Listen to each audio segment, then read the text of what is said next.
हमारे चैनल को सब्सक्राइब करें और बेल आइकन दबाएं।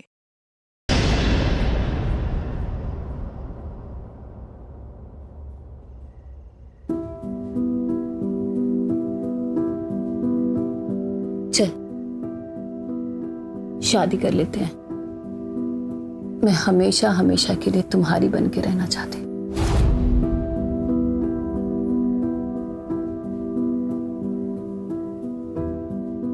चल कर लेते हैं, पर तुम्हें आशीष को डिवोर्स देना होगा।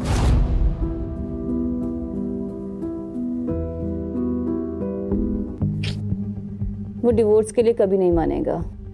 इसीलिए तो समझा रहा हूँ, जो चल रहा है उसे चलने दो। देखो मेरे पास अच्छी गाड़ी होती, अच्छा घर होता, अच्छी जॉब होती, तो तुम्हें आशीष के साथ रहने ही नहीं देता। मैं खुद ही बोल देता, लात मार के भगाओ इससे। मैं समझती हूँ जितेन, पर ऐसे छुप छुप के मिलने में तो खतरा है ना। अगर किसी दिन आशीष को पता चल गया तो तब की तब देखेंगे।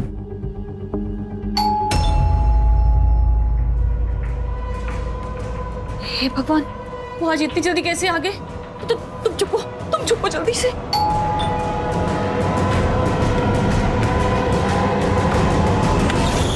घंटी सुनाई नहीं देती क्या? कब से कंट्रोल करके खड़ा हूं।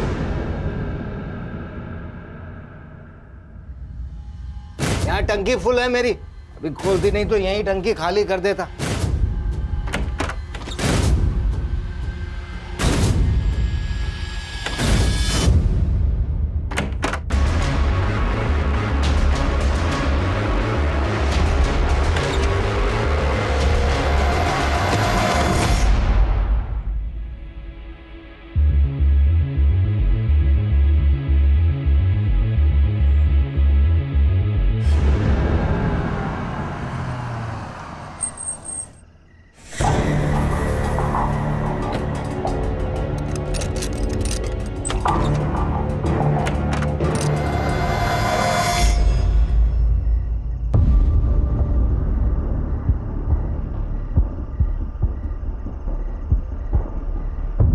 क्या हुआ?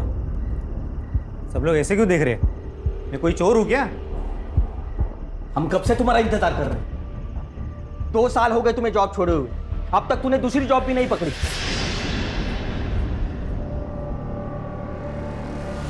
तुम्हें पता भी है 5 लोगों के परिवार के लिए कितना खर्चा आता है? देख, मैं अकेले इस घर का खर्चा नहीं उठा सकता। तो मैंने कब मना किया है? जब भी जॉब लगेगी ना, सारे पैसे लौटा दूंगा। जैसे आवारों की तरह घूमने से जॉब नहीं मिलती, उसके लिए हाथ पैर मारने पड़ते हैं। दिन भर है ना काम के लिए बाहर घूमता हूँ। अगर इतना लग रहा है ना, तो तुम्हारे कमाई का एक निवाला नहीं खाऊंगा कल से। मुझे पता है जॉब कैसी ढूंढी जाती है, ज्यादा भाषण देने की जरूरत नहीं है। देख अक्षय, तू कल से घर में पैसे देना शुरू कर दे, नहीं तो चला जाए यहाँ से। चला जाऊं? ऐसे कैसे चला जाऊं? ये घर है ना, हम दोनों के नाम पे है। मैं नहीं जाने वाला। आपको पता भी है इस घर में जीना मेरे लिए कितना मुश्किल हो गया है। जहां बात बात पर जताया जा रहा है कि हम पर एहसान किए जा रहे हैं। मैं कुछ नहीं जानती, आप इनके पैसे दे दीजिए, नहीं तो हम ये घर छोड़कर चले जाएंगे।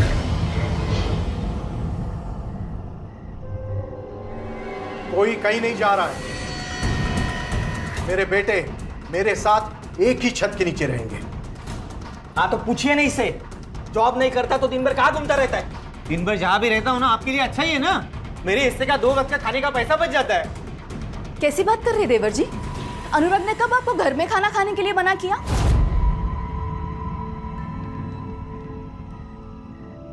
तो फिर किसी को क्यों जानना है मैं दिन भर क्या करता हूँ, कहाँ रहता हूँ? पापा आप ना हमें हमारा हिस्सा दे दीजिए। बस, दोबारा मुझे ये बात नहीं सुननी।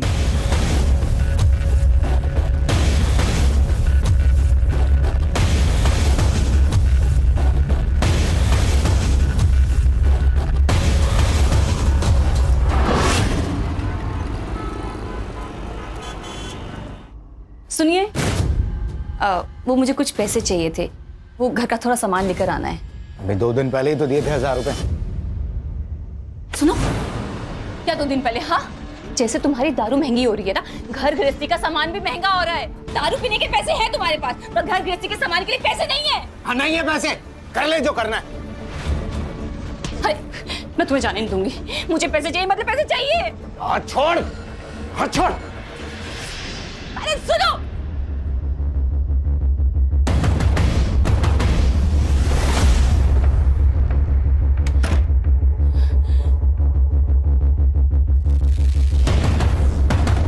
हाँ, वो अभी घर से बाहर निकला है। ठीक है।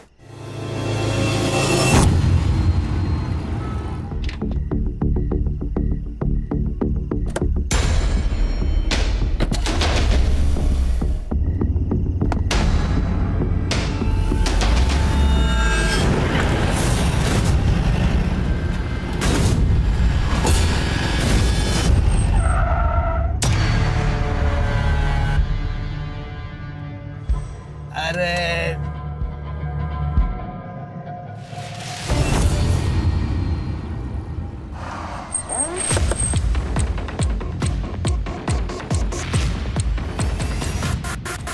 बॉडी पर कहीं भी स्ट्रगल के मार्क्स नहीं है।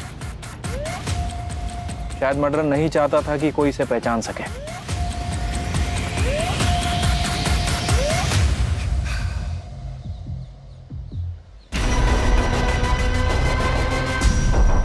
सर गाड़ी में कुछ नहीं मिला। आरटीओ ऐप से कंफर्म किया है कि ये गाड़ी आशीष खुराना के नाम पे है। आशीष खुराना? बॉडी के साथ में ये खून मैच करके देखो। सिमरन को बुला के आइडेंटिफिकेशन करवाओ, ये गाड़ी फॉरेंसिक में भेजो और आशीष का सीडीआर और कल रात की लोकेशन निकलवाओ। Yes sir. तृप्ति,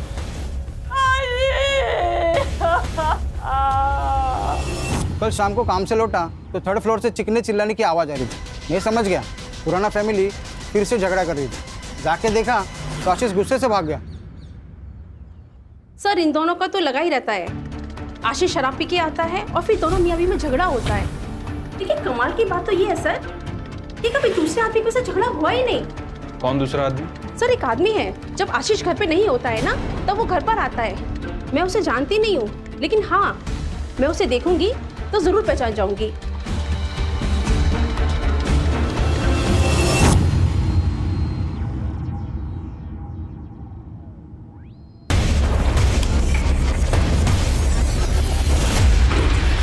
तो आपके हस्बैंड मिस्टर आशीष खुराना उस शाम को 7 बजे घर से बाहर निकले थे और फिर वापस लौटे ही नहीं। जी सर, हर दिन वो आधी रात को घर वापस आते थे। सर उस दिन मैंने फोन किया उन्हें तो उन्होंने कहा कि वो आधे घंटे में आ रहे हैं। सर उसके बाद मेरी आंख लग गई थी तो रात के करीब 3 बजे मेरी आंख खुली। वो घर वापस नहीं आए थे। मैंने उन्हें फोन किया पर सर सुबह तक उनका कोई रिस्पॉन्स नहीं आया। फिर सर मैं पुलिस स्टेशन चली गई। देर रात तक घर से बाहर रहने की क्या वजह थी? काम? नहीं सर, उन्हें शराब पीने की लत लगी हुई थी। शुरू में वो घर पर ही शराब पीते थे। जब मैंने रोका तो बाहर जाने लगे और फिर हर दिन वो नशे की हालत में घर वापस आते थे। काम क्या करते थे वो? सर वो बैंक में जॉब करते थे। 2 साल से उनके पास कोई जॉब नहीं थी तो हमने पड़ोसियों से सुना है कि जब आशीष घर पर नहीं होते थे तो अक्सर आपको एक व्यक्ति मिलने के लिए आया करता था। कहीं ऐसा तो नहीं कि उस व्यक्ति के साथ मिलके आपने आशीष को? व्यक्ति? सर आप ये क्या कह रहे हैं? आप मुझ पे मेरे पति की मौत का इल्जाम लगा रहे हैं। फिर आप ये इन पड़ोसियों की बातें सुनकर मुझ पे इल्जाम लगा रहे हैं। सर इनका तो काम होता है किसी के लिए कि कुछ ना कुछ कहना। सर ये तो बस जले पे नमक छिड़कते हैं।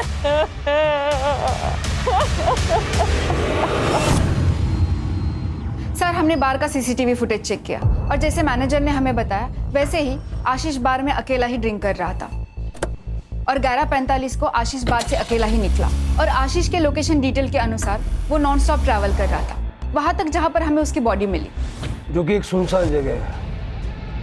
आशीष अकेला गाड़ी चला रहा था, इसका मतलब किसी ने रास्ते में उसे रोका और उस पर हमला किया। ये 12 तारीख की रात का मालजीपाड़ा का डंप डेटा निकल पाओ। Yes sir. Sir PM report और फॉरेंसिक रिपोर्ट आ गई है। सर रिपोर्ट के हिसाब से उसकी मौत 12 तारीख की रात 12 से 13 तारीख की सुबह 3 बजे के बीच में हुई। मल्टीपल स्टैबिंग और एक्सेसिव ब्लड लॉस। और सर उसके लंग्स में धुएं के ट्रेसेस नहीं मिले, मतलब कि उसे मारने के बाद जलाया गया। और सर फॉरेंसिक में कुछ खास नहीं है, उसकी कार में उसके अलावा किसी के फिंगरप्रिंट नहीं है।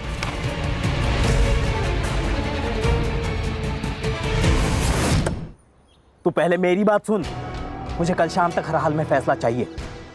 तू बस टाइम बोल, मैं पहुंच जाऊंगा। हाँ ठीक है।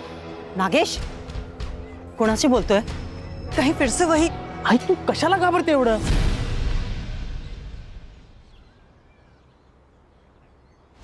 अरे दे, मैं सब ठीक कर दूंगा। चल ठीक है, बाय।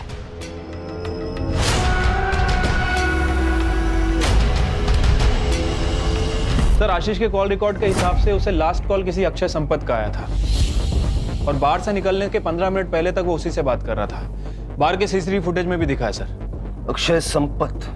हाँ सर, और इसके कॉल रिकॉर्ड में किसी जितेन शाह का भी नंबर मिला और ये तीनों लगातार टच में थे। इनफैक्ट दिन में 2 से 3 बार बात भी किया करते थे।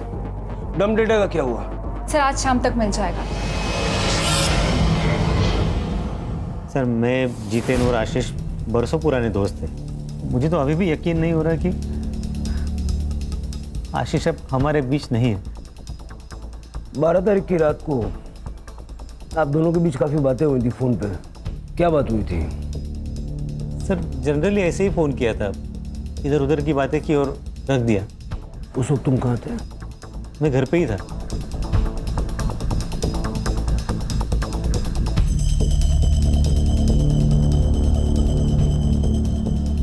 हाँ कदम, ठीक है सर। ये जितेन के पेरेंट्स का कहना है कि 13 अक्टूबर को वो सूरत गया था काम के सिलसिले में। मर्डर के नेक्स्ट डे बाहर चला गया।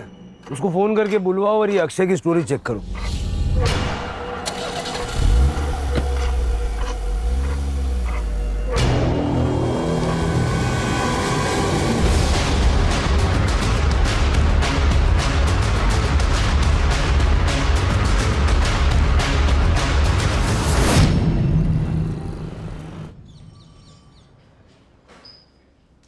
झूठ क्यों बोला? जिस वक्त आशीष बाहर से बाहर निकला उसी वक्त तू भी अपने घर से बाहर निकला और फिर रात को 1:30 बजे तक तुम्हारा फोन स्विच ऑफ था। वो क्या है सर, मैं रात को अक्सर बाहर जाया करता हूँ। वो क्या है ना, मुझे पान खाए बगैर नींद नहीं आती। और रही बात मोबाइल की, तो मेरी मोबाइल की बैटरी डाउन हो गई थी सर, इसलिए स्विच ऑफ हो गया था। लेकिन मैं जैसे ही घर लौटा मैंने चार्जिंग पे लगाया और सो गया। कितने घंटे तक बाहर था? यही कोई लगभग 1 आध घंटा। पान वाले के वहाँ बहुत भीड़ थी क्या 1 घंटा लग गया? नहीं सर, वो क्या है, मैं पान खाने के बाद ड्राइव पे जाता हूँ, वो ट्रैफिक कम रहती है ना रात को। कौन से पान वाले के वहाँ गया था? चौरासी पान वाला सर। अक्षय साहब वो तो हमेशा आते रहते साहब। उस रात को भी करीब 12 बजे आए थे। तुम्हें इतना यकीन कैसे है? उस रात उन्होंने मुझे 2000 रुपए का नोट दिया था। मेरे पास भी छुट्टा नहीं था, उन्होंने मेरे पे भरोसा कर लिया। वो बोले मैं रोज आते रहता हूँ, बाद में पैसे लेके जाऊंगा। ठीक है, थैंक यू। हाँ, अक्षय तो दिन रात घर से बाहर ही रहता है। घर में तो बस खाना खाने आता है। पता नहीं कौन से बिजनेस की प्लानिंग कर रहे हैं। हमारी तो छोड़िए, उसकी खुद की पत्नी भी परेशान रहती है। मतलब दिन भर वो काम की वजह से घर पे नहीं होता है। सालों से उसे पान खाने की आदत है, तो रात को 1-2 घंटे के लिए वो बाहर चला जाता है। सर पूरे घर का माहौल खराब करके रखा इसने।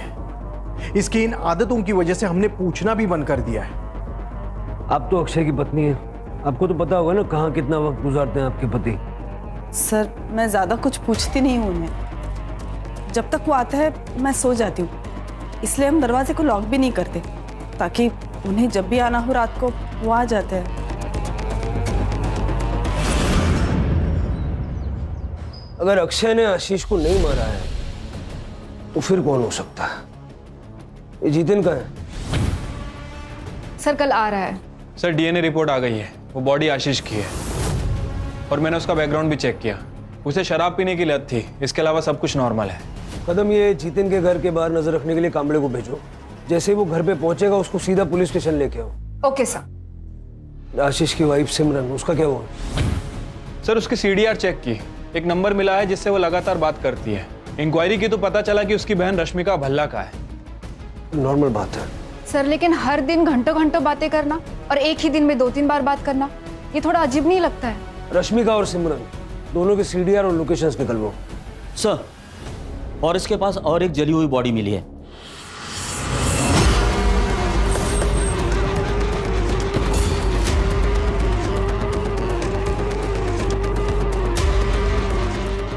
बघा जरा सर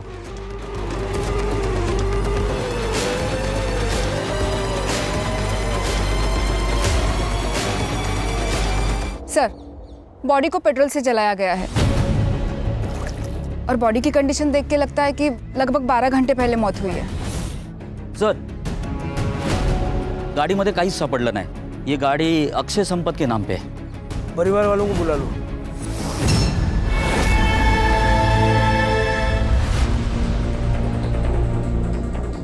हमें बॉडी पर से ये वॉलेट, कपड़े और ये घड़ी मिली है।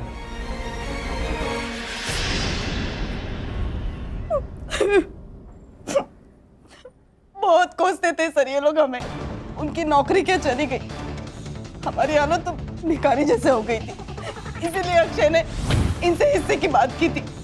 सर मैं अपने फैमिली को टूटने नहीं देना चाहता था, इसलिए मैंने उसे हिस्सा देने से मना कर दिया था। सर ऐसा कौन सा बाप है जो अपने बेटे की बुरी आदतों की वजह से उसे ना डांटे। 2 साल हो गए सर और जॉब ना मिले, कैसे हो सकता है सर? मेरा बेटा कामचोर हो गया था, इसलिए मैं उसे सही रास्ता दिखाना चाहता था। घर तुम्हारी इनकम से चल रहा था तो घर में भी तुम्हारी चलती होगी। बिल्कुल नहीं सर, भाई था वो मेरा। और सर कभी कभी समझाने के लिए सख्त रवैया अपनाना पड़ता है, और वैसे हम लोग सब प्यार से ही समझा रहे थे उसको सर। पहले आशीष और अब अक्षय, 2 दोस्तों की मौत हुई है। ये इत्तेफाक है या सोची समझी साजिश? दोनों मर्डर्स के बीच में कोई कनेक्शन नजर आ रहा है? नहीं सर। सिवाय इसके कि दोनों दोस्त थे और दोनों को मारने का तरीका सेम है। सर जितेन आ गया। क्या अक्षय नहीं रहा? उसका मर्डर हुआ है उसी तरह जैसे आशीष का हुआ। जब ये सब हुआ तुम कहां थे? सर डायमंड के बिजनेस में हाथ आजमाना चाहता था, सूरत गया था अपने कजिन के पास, उसका डायमंड पॉलिशिंग का काम है। तुम्हारे अक्षय और आशीष के बीच में रिश्ते कैसे थे? तीनों गहरे दोस्त थे सर, एक दूसरे के बहुत करीब, लेकिन अब तो मैं अकेला।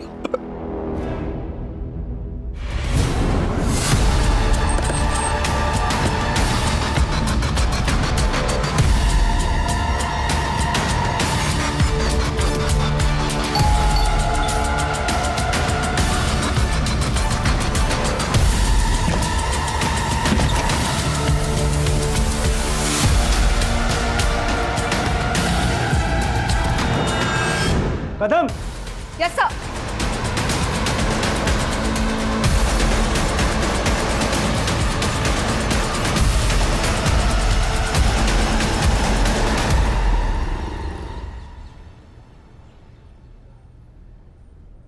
तुम्हारे साथ क्या हुआ था? किसने तुम्हारे साथ ऐसा किया? अक्षय संपत ने किया। अक्षय संपत? मैम मैं फंस चुकी हूँ, प्लीज मदद कीजिए। क्या यही है वो आदमी?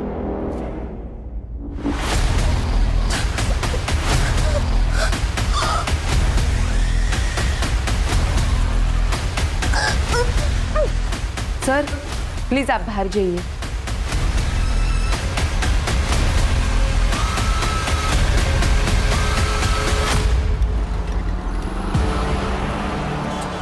अक्टूबर की सुबह हमें अक्षय की बॉडी मिली और पोस्टमार्टम के हिसाब से अक्षय की मौत को 12 घंटे बीत चुके थे, यानी 14 अक्टूबर की रात को ही अक्षय की मौत हो गई थी। फिर वो 15 की सुबह प्रियंका का रेप कैसे कर सकता है? सर लेकिन अक्षय की फोटो देख के भी प्रियंका ने कंफर्म किया है। लेकिन कदम ऐसा भी तो हो सकता है कि शायद प्रियंका किसी के कहने पर अक्षय को फ्रेम कर रही है। प्रियंका का बैकग्राउंड चेक करो। Yes sir. सर प्रियंका के घर की तलाशी ली, ना ही कोई बड़ा अमाउंट मिला है ना ही कोई बड़ी ज्वेलरी। घर का बेसिक सामान है सर, और थोड़ा बहुत पैसा है। हाँ सर, प्रियंका ने ये फ्लैट रेंट पे लिया था। लेकिन डील के वक्त तो 2 आदमी आए थे। कौन 2 आदमी थे? सर, मैंने प्रियंका के बैंक डिटेल्स चेक किए। अक्षय संपत के साथ साथ एक और आदमी प्रियंका को मंथली अलाउंसेस दे रहा था। कौन? सर ये सच है कि प्रियंका से रिलेशन बनाने के लिए मैं उसे पैसे देता था, पर इसमें गलत क्या है? ये मेरे और उसके बीच की सेटिंग थी। सही गलत के बारे में तो मैंने पूछा ही नहीं। मैंने सिर्फ इतना पूछा कि ये सच है या नहीं। आशीष का क्या? आशीष का इस मैटर से कोई लेना देना नहीं था। प्रियंका वाले मामले में मैं और अक्षय इन्वॉल्व थे। प्रियंका ने कहा कि 15 अक्टूबर की सुबह अक्षय ने उसका रेप किया। कैसे हो सकता है? क्योंकि अक्षय तो 14 अक्टूबर की रात को मर चुका था। उसके पूरे शरीर पे चाकू से वार किए गए और बाद में पेट्रोल डाल के उसे जला दिया गया। और वो बॉडी अक्षय की ही थी, क्योंकि उसका डीएनए उसके फादर के साथ मैच हो गया। तो इस बारे में अगर तुम कुछ भी जानते हो, ये सही वक्त है, बता दो। सर ये हो कैसे सकता है? मेरी तो समझ में कुछ नहीं आ रहा। मैं समझाता हूं। तुमने और प्रियंका ने मिलके अक्षय और आशीष को मारने का प्लान बनाया। तुम्हारा मोटिव क्या था? पैसा या कुछ और? सर ये आप क्या कह रहे हैं? आप इल्जाम लगा रहे हैं मुझ पे। मेरा इन दोनों मर्डर से कोई वास्ता नहीं है सर।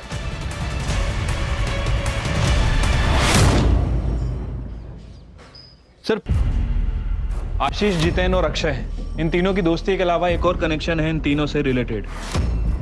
सर 3 साल पहले इन तीनों को एक बड़े स्कैम के चक्कर में पकड़ा था, लेकिन सबूत ना होने की वजह से इन्हें छोड़ दिया गया। मैंने उस केस के इन्वेस्टिगेशन ऑफिसर नचिकेत परब को बुलाया है। सर मैंने आशीष और अक्षय के मर्डर के बारे में पढ़ा। 3 साल पहले आशीष, अक्षय और जितेन, इन तीनों ने मिलकर मुंबई के बैंक में फ्रॉड किया था, जिसकी इन्वेस्टिगेशन मैं कर रहा था। क्या किया था? सर दरअसल आशीष, अक्षय और जितेन तीनों लोन डिपार्टमेंट में काम करते थे। 3 साल पहले गवर्नमेंट ने गरीब लोगों के लिए एक स्कीम लाई थी, जिससे वो गरीब लोगों को 50,000 रुपये का लोन दे रही थी। 500 लोगों ने लोन के लिए अप्लाई किया था और उन सबके लोन इन तीनों ने पास किए थे। बैंक ने 2.5 करोड़ का लोन दिया था, लेकिन उन लोगों ने ये पैसा एक नकली एग्रो कंपनी में ट्रांसफ़र किया था, जो कंपनी इन्होंने बनाई थी। कई सारे वेंचर्स कैपिटल्स को इनकी नकली कंपनी का आइडिया पसंद आया और उन्होंने उस कंपनी में 10 से 12 करोड़ रुपए डाले। तब तक इन लोगों ने एक बड़ा सा ऑफिस लेके उन सबको झांसे में रखा और जैसे ही उनका काम बन गया, उन्होंने ऑफिस बंद किया और फरार हो गए। जब वेंचर कैपिटल्स को एहसास हुआ कि वो कंपनी नकली थी, तो उन्होंने एफआईआर दर्ज की। सर हमने तो सारे प्रोटोकॉल्स फॉलो किए थे।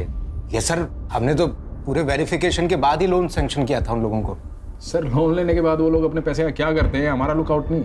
उन लोगों ने तुम्हारे कहने पे अपना सारा पैसा तुम्हारी नकली कंपनी में लगा दिया। सर किस कंपनी की बात कर रहे हैं आप? सर आप क्या बोल रहे हो ना, कुछ समझ में नहीं आ रहा है। सर हमारे हाथ में कोई सबूत नहीं था, इसलिए केस को बंद करना पड़ा। 12.5 करोड़ गायब थे, 10 करोड़ वेंचर कैपिटल्स के और 2.5 करोड़ बैंक के, जो बैंक ने लोन में दिए थे। और केस के चलते इन तीनों को सस्पेंड कर दिया गया। सबसे इंटरेस्टिंग चीज़ ये है कि इतना बड़ा घपला करने के बाद भी कहीं कोई प्रूफ नहीं मिला। सर क्योंकि उन्होंने अपने या अपने फैमिली के नाम पे कुछ भी नहीं रखा था।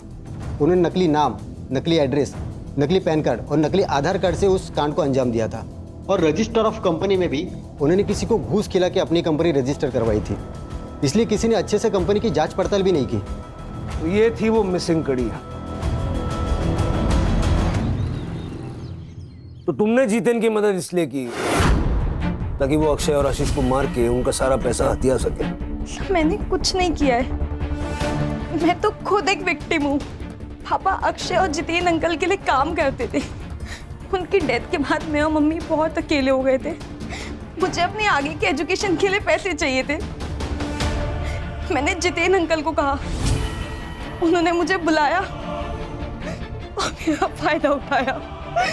बाद में अक्षय अंकल ने भी यही किया। तुम्हारी कहानी पे कैसे यकीन करें? अक्षय की 14 तारीख की रात को मौत हो गई थी, फिर 15 तारीख की सुबह को वो तुम्हारे साथ कैसे हो सकता है?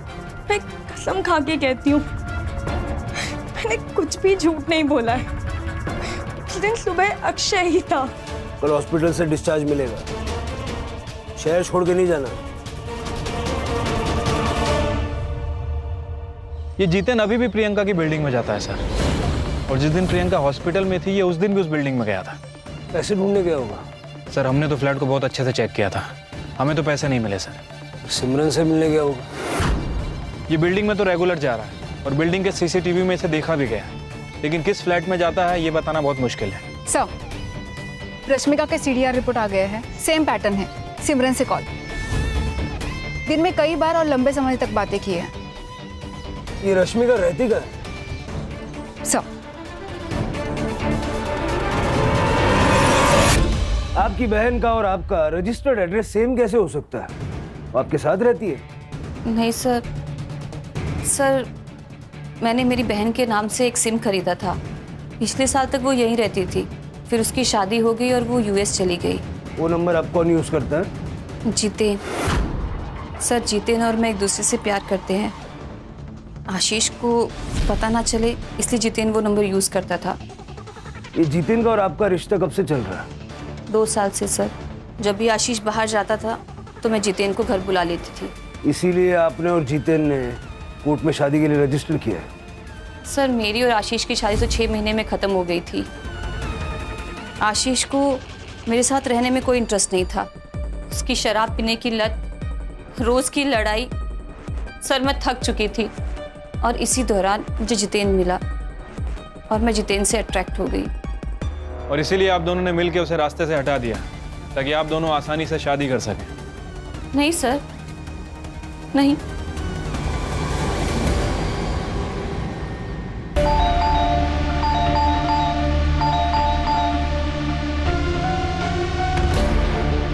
सचिन अच्छा हुआ तुम आ गई। देखो ना बहुत स्मेल आ रही है, गेट भी नहीं खोल रहा है।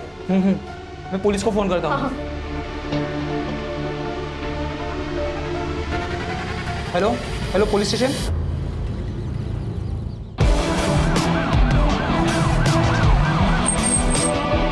अरे चला बाजूला फटकार। सर ये मकान मालिक है, इन्होंने फ़ोन करके मुझे बुलाया था। दरवाजे के अंदर से बदबू आ रही थी सर, हम आपके आने का इंतजार कर रहे थे इसलिए हमने दरवाज़ा नहीं खोला। एक चाबी होगी ना आपके पास? खोल लीजिए।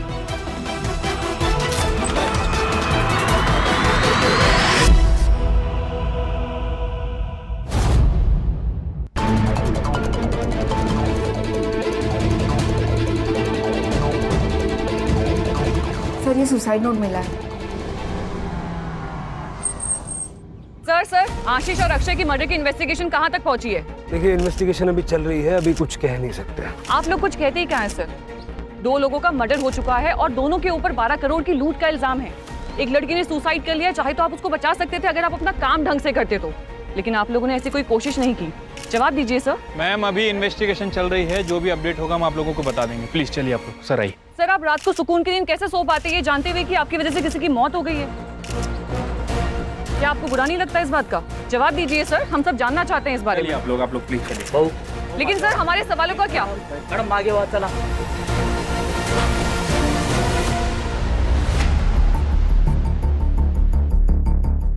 हो सकता है कि जितेन और सिमरन ये दोनों इन्वेस्टिगेशन को भटकाने के लिए प्रियंका को मार के ये सुसाइड का नाटक रच रहे हैं। और अगर प्रियंका ने वाकई में सुसाइड किया है तो पोस्टमार्टम रिपोर्ट में क्लियर हो जाएगा।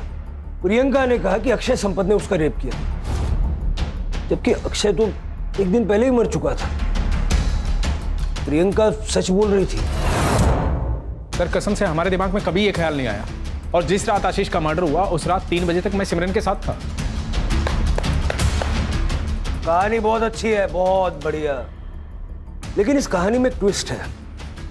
2 को-कॉन्स्पिरेटर्स की गवाही तो चलेगी नहीं। आशीष को मारा पैसों के लिए और प्रियंका को मारा हमारा ध्यान भटकाने के लिए। सर ये आप बार बार क्यों कह रहे हैं? जो मैंने किया ही नहीं उसको क्यों बुलवाना चाह रहे हैं आप मुझसे? सर ये गोविंद संपत परिवार की हिस्ट्री चेक की है, पता चला है कि गोविंद की गीता नाम की भाभी है। ये गोविंद गीता को कुछ पैसे भी ट्रांसफर किया करता था, और गीता का एक बेटा भी है, नागेश नाम है उसका। और गीता ने पनवेल पुलिस स्टेशन में उसकी मिसिंग कंप्लेंट भी कराई है। 14 तारीख से गायब है, 14 अक्टूबर से।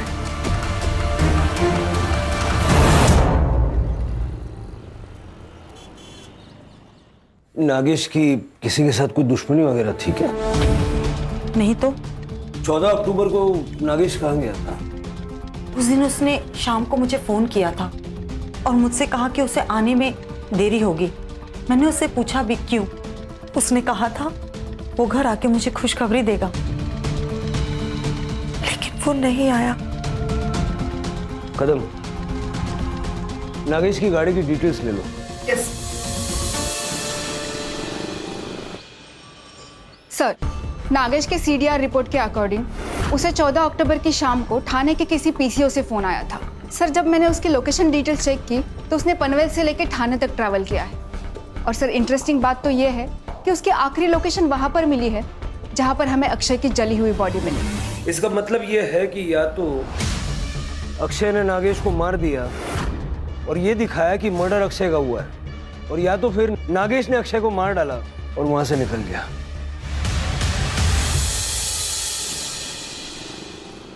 सर, ये नागेश का फोन थोड़ी देर पहले पुणे में ऑन हुआ था, लेकिन स्विच ऑफ हो गया। सिम कार्ड डीलर को ट्रेस। सर,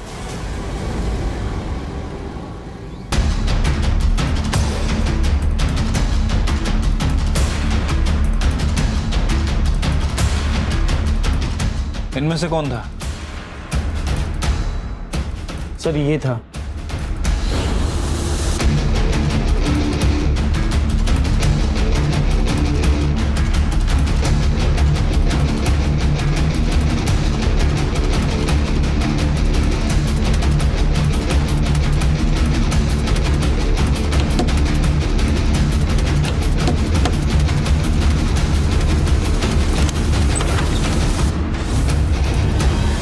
मैं संपत परिवार के पड़ोस में ही रहती थी। गोविंद शादीशुदा थे, फिर भी हमें एक दूसरे से प्यार हो गया और उसने मुझसे मंदिर में शादी कर ली। और जब मैं प्रेग्नेंट हुई तो उसने मुझे पनवेल वाले घर में शिफ्ट कर दिया ताकि हमारे रिश्ते के बारे में किसी को पता ना चले। लेकिन हाँ, गोविंद की पहली बीवी के बच्चों से उसकी कुछ लड़ाई चल रही थी। प्रॉपर्टी और पैसे के हिस्से को लेकर गोविंद नागेश को हिस्सा देना चाहता था, लेकिन अक्षय और अनुराग को मंजूर नहीं था, इसलिए कई बार उन लोगों में झगड़ा हुआ। तू पहले मेरी बात सुन। मुझे कल शाम तक हर हाल में फैसला चाहिए। तू बस टाइम बोल, मैं पहुंच जाऊंगा। और किसी से उसकी कोई लड़ाई नहीं थी।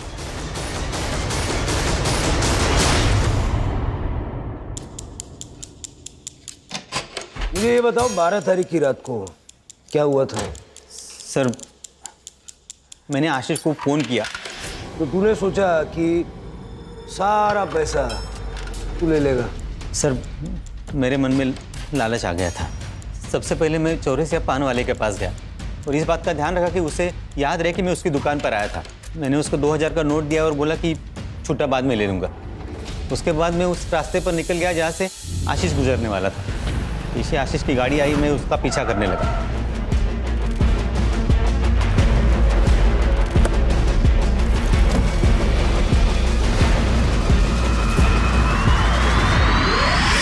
सर, बैंक के फ्रॉड से हमें 12.5 करोड़ रुपए मिले थे। वो सारे पैसे हमने आशीष के पास रखे थे। नीरज और मैं बार बार उसे कह रहे थे कि हमें हमारा पैसा दे दे ताकि हम भी हमारी ज़िंदगी में आगे बढ़े, लेकिन वो हमेशा हमारी बात टाल देता था। साहब, ये अक्षय आशीष को कुछ नहीं बोलता था, मैं ही उसके पीछे पड़ा रहता था। मैं कहता था अरे जब पैसा है और उसे इस्तेमाल नहीं कर सकते तो क्या फ़ायदा। मुझे नहीं पता था ये कमीना उसे मार देगा। तू भी कोई बड़ा दूध का धुला नहीं है, समझा ना? Control control. पैसा कहाँ छुपा है? सर, ये सब करके मैं घर आ गया और पैसे गिनने लगा। तब मेरा भाई अनुराग, उसने मुझे देख लिया। मुझे उसे सब बताना पड़ा। तब अनुराग ने मुझे एक आइडिया दिया।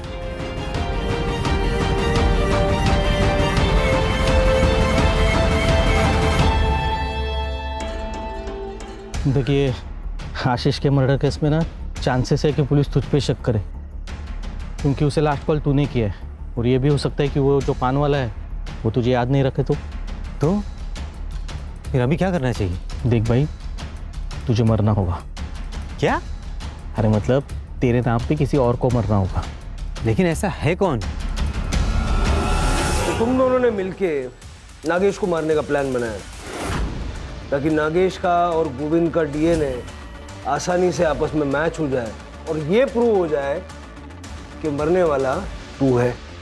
सर, नागेश ने पहले से ही प्रॉपर्टी के हिस्से को लेकर हमारे नाक में दम कर रखा था, तो हमने सोचा कि एक ही तीर में दो शिकार हो जाएंगे।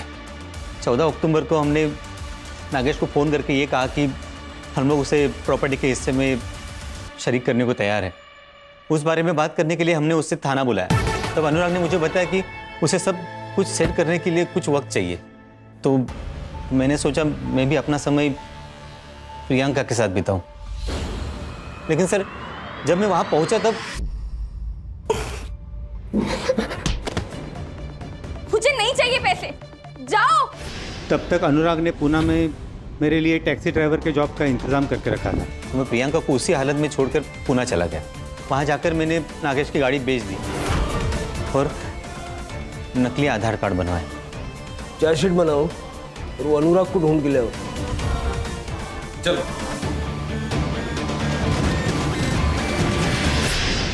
इतने गरीबों को लूटा, बैंक को बेवकूफ बनाया, करोड़ों रुपयों का गबन किया, अंत में क्या मिला? पैसा जरूरी है, लेकिन अनैतिक रूप से कमाया हुआ पैसा क्या वाकई आपके काम आ सकता है? सर, जैसे आपने बताया था, मैंने प्रियंका के होम टाउन का एड्रेस निकाल के उसकी माँ को पानीपत में खबर पहुंचा दी है और उनको ये भी बताया है कि उनकी बेटी कॉल सेंटर में जॉब करती थी।